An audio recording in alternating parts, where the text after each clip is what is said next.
Menurut saya, Bu ya, sekarang ini kan hukuman ini tidak menimbulkan efek jerah. Hukuman yang sekarang malah tidak menimbulkan efek jerah, malah menjadi inspirasi. Nah sekarang kayak kasus Indosuria itu kan menjadi inspirasi kan. Wah, berarti yang pidana pun bisa jadi bebas ini kalau harganya tepat. Itu jadi kita sebagai masyarakat korban di sini meminta keadilan. Kerugian sepanjang sejarah belum ada kerugian 106 triliun. Hukum itu untuk kebahagiaan terbanyak masyarakat. Great happiness for the greatest number, ya, jadi gitu ya, bukan untuk kelompok tertentu. Jadi itu harusnya hakim melihat bahwa ketika putusannya menimbulkan gejolak dan sebagian besar dari masyarakat merasa aneh, ya berarti putusannya aneh. Masa masyarakat sebanyak itu aneh semua?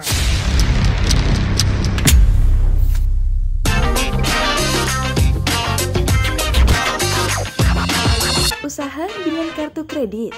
Join Credit Card Revolution. Halo Sri Smart, ketemu bersama saya Roy Sakti, dan kali ini saya mau wawancara salah satu orang yang cukup berpengaruh di dalam dunia pidana, yaitu Bu Yenty Garnasy.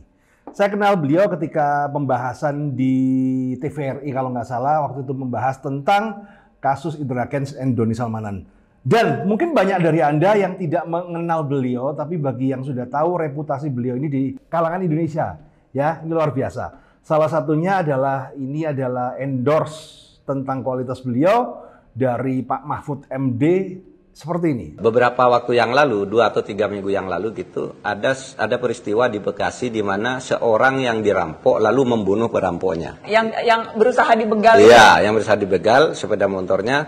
Lalu dia orang Madura kebetulan, bisa bersilat, lalu dia ngelawan, dirampas senjatanya lalu digunakan untuk membunuh orang yang ingin membunuhnya itu. Nah pada saat itu kita semua kaget karena polisi tiba-tiba menjadikan orang ini tersangka. Dijadikan tersangka loh, orang membunuh orang yang akan membunuhnya. Padahal menurut hukum kan tidak boleh. Karena membela diri. Membela diri. Sorenya saya ketemu Pak Jokowi bersama Ibu Yenty Garnasy. Yenty Garnasy itu seorang perempuan pakar aktivis, pencucian uang. Iya, pakar pencucian uang. Waktu itu konteksnya apa Pak bersama Pak Jokowi? Nah, pada waktu itu beliau mengundang ahli-ahli hukum dan saya mengambil kesempatan pertama untuk menyerap ada peristiwa begitu, orang membunuh, membela diri, tiba-tiba jadi tersangka. Tanpa proses pemeriksaan yang jelas, nih polisi tidak benar, saya bilang. Oh ya, kata Pak Jokowi waktu itu. Nah, lalu Bu Garnasy menjelaskan lebih jauh. Lalu, oh kalau ada begitu, biar nanti saya selesaikan, katanya. Saya kalau saya baca sendiri berita seperti itu, biasanya langsung saya telepon Polri atau TNI atau pejabat. Tapi kadang-kala tidak baca. Terima kasih Anda memberitahu gitu. Tahu apa yang terjadi enggak? Besoknya anak yang tadi sudah tersangka ini tiba-tiba dikeluarkan oleh polisi dan diberi penghargaan. Diberi piagam penghargaan sebagai orang yang telah membantu Polri. Padahal sebelumnya sudah tersangka. Tidak pernah ada dalam sejarah. Orang sudah tersangka, ya kalau mau dibebaskan paling diberi SP3 suruh pulang gitu. Tapi ini diberi penghargaan. Artinya apa? Responsif juga. Jadi itu berubah, nasib si pemuda ini berubah itu karena informasi yang Pak Mahfud sampaikan ke Pak Jokowi, dan kemudian Pak Jokowi apapun yang dilakukan ya pasti memerintahkan Kapolri atau jajaran di bawahnya. Iya pastilah. Karena sebelumnya sudah ramai kan di media ini tersangka karena membunuh orang yang itu tidak pernah terbuka loh Pak Mahfud sebelumnya. Tidak pernah terbuka. Kita tidak pernah tahu bahwa saya yang buka kepada Anda sekarang. Terima kasih, Anda bisa Mahfud. cek ke Pak Jokowi. Saya yang menyampaikan bersama Bu Garnasy pada waktu itu. Bilang di depan orang, ini tidak benar, ini ada pasal sekian. Orang yang membela diri sampai membunuh sekalipun itu tidak boleh dihukum. Nah, Pak Jokowi bukan hanya melarang menghukum orang itu, tapi juga memerintahkan memberi penghargaan, malahan kan dapat penghargaan anak itu. Namanya Irfan, anak Madura. Semua orang mengira wah hebat itu, bisa bebas, polisi hebat. Lalu saya yang bicara dengan Presiden bersama Bu Garnasy dan banyak saksinya pada waktu itu. Nah, kali ini Bu Yenty kita akan berdiskusi masalah tentang permasalahan robot trading yang sekarang yang sebagian sudah divonis dan kemudian yang masih nyantol di Bareskrim, yaitu terutama untuk kasus Fin888 dan ATG. Nah, bagaimana pendapat beliau tentang kasus ini? Silakan Anda cek di perbincangan saya bersama Bu Yenty Garnasy. Oke, akhirnya ketemu lagi ya Bu Yenty ya. Ya. Oke, buat teman-teman ya, jadi ini perkenalkan, ini adalah mungkin salah satu the one and only pakar TPPU ya, Bu Yenty Garnasy, dan beliau ini Saya ketemu beliau waktu itu di TVRI lagi bahas masalah Doni Salmanan dan Indra Kents yang akhirnya vonisnya melenceng itu Bu ya. Ya. Nah, cuman hari ini kita nggak membahas itu Bu. Ada beberapa pertanyaan yang saya mau tanyakan karena ini berkaitan dengan kasus robot trading ini yang bersidang di Jakarta ataupun di Surabaya ini. Nah, sekarang ini kalau saya merasa ya Bu ya bahwa hukum ini makin lama makin kacau itu bagaimana ini Bu? Kalau menurut pandangan Ibu bagaimana ini? Karena kita melihat putusan-putusan yang wadidaw gitu loh. Kayak kasus Indosuria kemarin tiba-tiba jadi perdata. Kemudian Doni Salmanan malah dikembalikan ke pelaku. Itu kalau menurut Bu Yenti bagaimana ini? Iya, belakangan kita kan lihat semua ya. Ya memang memprihatinkan lah. Boleh kita bilang memang potret penegakan hukum dalam hal ini pidana ya, tapi perdata juga sama, ada masalah juga gitu ya. Memang potret penegakan hukum seperti itu ya. Artinya kita harus prihatin ya. Apalagi kalau itu kan kalau di putusan pengadilannya, tapi kan mungkin juga masih ada keluhan di penyidikan, di penuntutan gitu ya. Banyak. Nggak usah kejahatan ekonomi lah, misalnya kasus Sambo lah ya. Ya kan bagaimana dulu di penuntutan jaksanya menggebu-gebu gitu ya. Begitu waktu pemeriksaan dakwaan nanyanya menggebu-gebu, ternyata begitu tuntutan meletoy gitu ya. Langsung lemah lunglai gitu ya. Itu orang curiga gitu kan. Dunia peradilan ini kayak penuh sandiwara ya Bu ya? Ya harusnya enggak sih, tapi kok harusnya enggak ya? Harusnya tidak ya. Kalau sandiwara kan pura-pura gitu ya. Jangan-jangan lebih dari sandiwara ya. Oh, lebih dari memang sandiwara. Reality show Pak Ibu. Jangan-jangan memang ada itulah istilah obstruction of justice itu kan. Harus jangan sampai diartikan hanya sekedar ya dalam kasus ini adalah merusak alat-alat bukti ya, masih gitu ya, atau merubah barang bukti, bukan. Yang namanya suatu kasus, suatu perkara, dan kemudian tujuannya mendapatkan keadilan tidak tercapai karena ada sesuatu, yaitu obstruction of justice juga, gitu. Ya, mungkin dalam konteks ini ya, yang ditanyakan ini ya memang kelihatannya ada obstruction of justice ya, gitu. Nah sekarang kan ini khusus ke masalah yang robot trading Bu. Jadi yang kasus robot trading ini sebagian sudah diputuskan, ada beberapa yang masih dalam lidik, ada yang sudah sidik. Nah, kalau Ibu melihat kayak kasus-kasus yang sudah divonis seperti kasus Viral Blast, Fahrenheit, kemudian DNA Pro, di mana kebetulan vonisnya sih menarik. Jadi hasil sitaan itu dikembalikan ke korban. Nah, kalau menurut Bu Yenti ini apakah ini sudah memenuhi rasa keadilan dan kepastian hukum untuk para korban? Ya, pada umumnya ya kejahatan investasi ilegal ya, industri keuangan atau investasi apapun lah itu ya. Itu kan setelah kita punya rezim pencucian uang tahun 2002 ya, kita tuh udah wajib menggunakan TPPU itu ya, harus ya. Kenapa? Supaya proses itu sesuai dengan tujuannya. Kenapa sih tujuannya ada orang lapor, yaitu ada pihak-pihak yang lapor sebagai korban gitu ya. Korban dalam kejahatan ekonomi itu adalah pasti pemulihan hak-hak ekonominya, kan gitu ya. Yes. Nah, harus hak-hak ekonominya. Maka untuk memulihkan hak ekonomi itu bagaimana? Yaitu ketika ada kejahatan asalnya itu, kejahatan asalnya kan seperti yang belakangan ini kan ada yang pada akhirnya itu judi, pada akhirnya itu penipuan, yang berkedok ini investasi gitu kan. Artinya apa? Ada korban-korban yang tidak free will ya, tidak merasa bahwa saya tidak merasa ikut judi, saya tidak merasa ini investasi pada akhirnya begini kan gitu ya. Ini konsep korban ya. Konsepnya ini ada korban. Nah, korban itu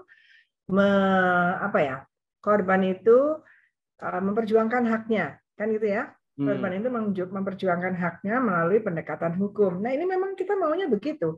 Ya, kita jangan sampai orang-orang ini mencari jalannya sendiri tanpa pendekatan hukum, itu malah bahaya. Kita sudah bagus ya lapor sesuai dengan proses hukum. Nah, hanya masalahnya kan penegak hukumnya harus memahami betul gitu kan, bahwa sekarang sudah ada TPPU. Nah, dengan TPPU itu kan gini, misalnya korban investasi ini apakah binomo, forex dan sebagainya itu kan ada penipuan ya, paling tidak penipuan ya, diiming-iming sesuatu yang tidak sesuai kan gitu ya. Sehingga dia mau menginvestasikan. Nah, akhirnya dia kan dirugikan karena kan tidak sesuai dengan tujuan utama, malah hilang kan gitu ya. Nah, ini berarti kan ada kejahatan asal, yaitu mengiming-iming para korban untuk menginvestasikan, memasukkan uangnya, tapi uang itu yang masuk itu ternyata tidak digunakan sesuai apa yang diperjanjikan. Itu gampang sekali secara pidana, itu pasti penipuan, itu udah tidak mungkin itu perdata, itu aja ya. Kayak industri yang aneh gitu kan, nggak mungkin itu perdata, oke?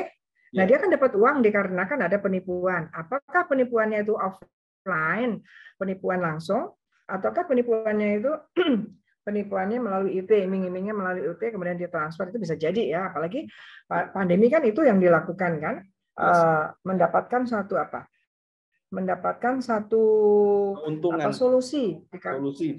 solusi karena ada pandemi, maka melalui Zoom kan gitu ya, melalui pertemuan-pertemuan itu sama aja gitu kan. Nah, dia dapat keuntungan. Padahal keuntungan ini adalah kerugian korban ya kan. Nah, oleh karenanya kita tidak mau lagi hanya memidana ini karena melakukan penipuan. Kenapa? Karena kalau hanya penipuan baik IT maupun KUHP tidak menjamin uang korban kembali.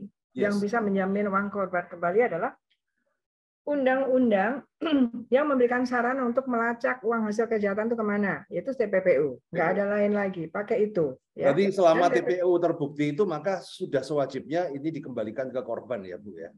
Oh iya, lah, ya kan memang itu kan memang kan intinya kejahatan ekonomi itu tidak puas hanya memidana orangnya, tetapi mereka itu menginginkan uangnya kembali, paling tidak kan gitu kan. Nah, uang kembali itu memerlukan pelacakan. Pelacakan, kita sudah dapat undang-undang baru 2002, itu memang undang-undang untuk melacak uang hasil kejahatan. Kalau penipuannya sendiri kan hanya melacak siapa sih pelakunya gitu. Tapi kalau ini adalah di mana sih uangnya, kemana uangnya, untuk apa? Ya untuk dikembalikan kepada yang berhak, korban. Nah, tergantung korbannya siapa. Kalau korbannya bukan negara, bukan korupsi, ya jangan dikembalikan ke negara lah. Gimana sih, ya kan? Masa first travel dikembalikan ke negara? Jadi saya khawatir juga ya. Jangan-jangan ini korban udah capek-capek begini begitu ya, bertahun-tahun, kekecewaan dan sebagainya. Apapun lah, negara ini bertanggung jawab juga untuk, bukan bertanggung jawab mengganti ya, tapi bertanggung jawab untuk bagaimana proses-proses ini bisa sampai mencapai keadilannya sesuai dengan aturan yang ada. Itu kan bagaimanapun juga kalau kita memang negara hukum, negara yang bertanggung jawab atas segala yang terjadi di negaranya, ya harus melalui penegak hukumnya harus menjalankan apa yang diinginkan dalam proses hukum ini, yaitu oleh pelapor, yaitu oleh korban. Dan untuk apa? Ya, satu memang ada sanksi untuk pelakunya. Tapi dengan TPPU itu yang paling penting adalah uang itu kembali kepada yang berhak, kembali kepada yang dirugikan, kembali kepada korban gitu. Jadi jangan juga nanti udah capek-capek tahu-tahu putusannya kepada negara gitu, aneh gitu kan. Ya mungkin ini pengadilan juga ya. Itu akan membuat korban-korban yang berikutnya jadi males itu. Nah, ya enggak lah. Kalau males keenakan penjahatnya dong. Iya, keenakan penjahatnya. Kalau males keenakan penjahatnya lah. Setuju. Nah, sekarang gini, Bu. Kita kan tanggung jawab kita kan. Ya, enggak. Sekarang kita kan jadi yang kalau kasus Fahrenheit itu kan sedang banding. Ya, problem apakah banding itu nanti bisa merubah tiba-tiba dikembalikan disita negara atau apa itu kalau menurut Ibu? Ya, banding itu kan nanti ada putusannya kan dua ya. Putusannya itu apakah menguatkan PN, bisa jadi menguatkan PN tambah kuat ya. Menguatkan PN. PN kan sudah dikembalikan, tapi menguatkan PN atau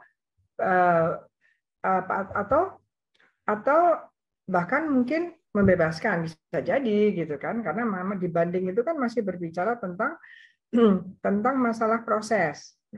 Kecuali nanti kalau sudah di Mahkamah Agung itu berbicara tentang penerapan hukumnya. Kalau ini kan masih benar enggak? Ini masih bisa, masalah kan masih istilahnya itu masih berkaitan dengan apa pengungkapan kasusnya ya, masalah terbukti tidak masih dibanding itu. Nah, tapi kalau sampai pertanyaannya adalah bisa nggak mungkin berubah diserahkannya kepada negara gitu maksudnya ya? Ya. Tidak kepada korban gitu kan? Ya. Padahal kan udah benar. Ya bisa aja. Apa sih yang nggak bisa di Indonesia? Yang konyol-konyol bisa. Ya semoga enggak lah. Nah terus ini. Iya, tapi masalahnya kan dinilai dan ada nurani, ada pandangan masyarakat ya, ada reputasi ini masyarakat kepada lembaga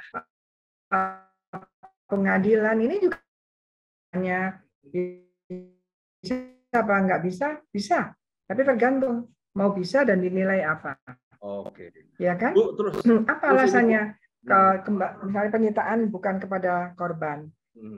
Enggak, ini kan kita berbicara tadi kan yang ada kasus yang sudah vonis.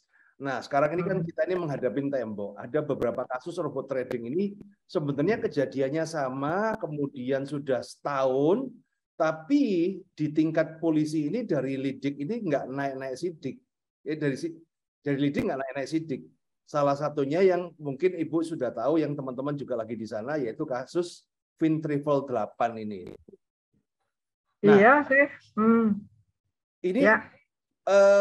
Ibu kan sudah melihat bahwa dokumen-dokumennya ada yang dokumen namanya affidavit yang ditandatangani dan dibuat oleh notaris di Singapura. Nah, apakah itu bisa menjadi alat bukti bahwa ada terjadi tindak kejahatan di Indonesia itu? Ya, saya ini udah tiap kejahatan yang seperti ini yang korbannya banyak itu banyak tuh korban-korban pada ke saya, sebenarnya saya tuh salahnya apa ya dikeroyok korban kayak gini ya. Mungkin mereka lebih pada berharap ada bantuan apa ya, bantuan untuk saya menyuarakan seharusnya bagaimana gitu ya. Nah, jadi affidavit itu memang tadinya kan hanya untuk permasalahan berkaitan dengan kewarganegaraan gitu kan ya. Affidavit. Tapi dalam perkara-perkara hukum pidana itu sering gitu kan untuk mendapatkan bukti-bukti atau bukti itu kan termasuk keterangan saksi yang pada umumnya adalah di luar negeri ya kan, yang sulit datang dan sebagainya, itu memudahkan. Udah beberapa kali itu ada dipakai dalam hukum pidana juga gitu kan. Yaitu yang penting adalah mengambil keterangan, di mana keterangan itu yang mengambil adalah di hadapan notaris gitu supaya kualitas dari alat bukti ini menjadi sah gitu ya. Kalau menurut saya, sepengetahuan saya itu affidavit bisa untuk pidana, bukan sekedar hanya untuk tentang kewarganegaraan saja gitu. Ada nggak Bu? Ada contoh-contoh kasus perdata atau ya, yang menggunakan? Saya tuh lupa ya, kalau nggak salah mungkin bisa ditanyakan ke para jaksa ya. Ada kok waktu kasus di mana ya, di Arab ya, kasus-kasus yang penghinaan yang orangnya di luar negeri, kemudian jadi sekarang tuh nggak ada lagi ya terlalu dikotomi. Oh ini perdata, ini enggak. Sudah ada bridging under different legal system, dan bridging itu sudah mulai karena apa? Hukum itu kan memang diperlukan untuk kemaslahatan ya, kebaikan. Jadi pengembangan demi kemanfaatan itu memang berkembang. Jadi yang penting itu kan ini sesuatu yang bisa untuk mendapatkan apa ya, bukti keterangan saksi, terutama untuk kasus imigrasi. Nah ternyata kan itu juga kasus hukum. Jadi pada akhirnya yang penting itu kan bukan masalah imigrasinya, tetapi masalahnya adalah berkaitan dengan bisa nggak mendapatkan bukti di sana yang langsung dianggap sah. Oh ya bisa, yaitu harus di depan notaris kan gitu ya kan. Sama yang sekarang ini yang sahabat yang mau ke Eliezer. Eliezer kan bikin kan apa ya namanya, lupa saya. Jadi itu kan awalnya di Amerika saja, bahwa kelompok masyarakat boleh boleh mengirimkan boleh mengirimkan pandangannya kepada hakim untuk bahwa tolong dong ini begini. Gitu kan? Ada gitu. Jadi hal ini ada dan kemudian kita adopsi di tahun 2009 ya. Pada waktu itu kan Prita, kalau nggak salah kasus Prita juga diterapkan. Artinya apa? Sesuatu yang bisa ikut mengungkapkan atau bisa mengawal untuk mendapatkan keadilan, nggak ada salahnya diadopsi kalau memang itu berguna gitu. Jadi jangan kita bertahan dengan sesuatu yang apa? Sesuatu yang lama tapi padahal itu bisa berguna gitu kan. Artinya apa? Jangan juga mempertahankan ketidakbenaran itu selama-lamanya gitu ya. Suatu saat ada celah ya kita kayak gitu. Tapi kenapa ya Bu ya, kasus yang kayak yang Vin888 ini udah lidik tapi nggak naik-naik sidik padahal kita sudah memberikan bukti-bukti yang kuat. Ya ini harus disuarakan ya. Ini kan disuarakan sebetulnya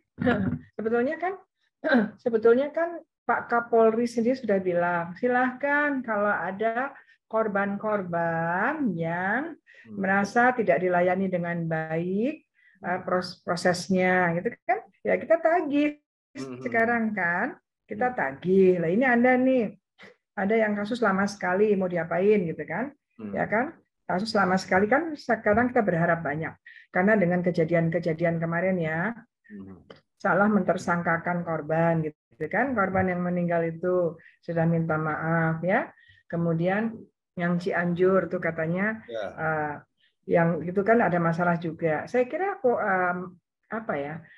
momentum ini harus betul-betul dimanfaatkan untuk mengembalikan kepercayaan masyarakat kepada polisi. Yang antara lain kan Pak Kapolri sendiri mengatakan untuk merubah istilah mereka presisi gitu ya. Presisi itu kan untuk menuju ke arah itu ya. Itu adalah antara lain jangan mainkan kasus gitu ya antara lain kalau ada korban yang lapor dan tidak segera boleh ngecek atau boleh lapor aja ke Kapolri gitu ya bisa kita lapor apa ke Kapolri yang rame. Oke.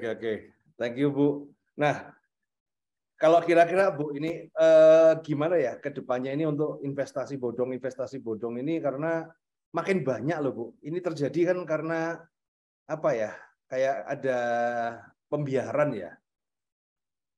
Kalau menurut Ibu itu ada nggak effort yang kita bisa lakukan untuk mengurangi dampak ini di masa depan itu? Ya. Karena sekali lagi kan kalau menurut saya Bu ya, sekarang ini kan hukuman ini tidak menimbulkan efek jerah. Hukuman yang sekarang malah tidak menimbulkan efek jerah, malah menjadi inspirasi. Nah sekarang kayak kasus Indosuria itu kan menjadi inspirasi kan, wah. Berarti yang pidana pun bisa jadi bebas ini kalau harganya tepat. Iya, ya enggak juga ya. Tapi kan ini kita lagi berjuang tuh di Indosuria kan. Karena kan yang namanya pengadilan itu, pengadilan, putusan hakim itu kan juga sebetulnya ya kan juga harus sesuai dengan rasa keadilan masyarakat, ya kan? Jadi gini, jangan diartikan bahwa ada intervensi dari mana-mana, tetapi meskipun tidak ada intervensi, harusnya pengadilan itu menghasilkan satu putusan yang sesuai dengan rasa keadilan masyarakat banyak itu, gitu ya, masyarakat banyak ya, bukan masyarakat tertentu, karena memang teorinya itu adalah hukum itu untuk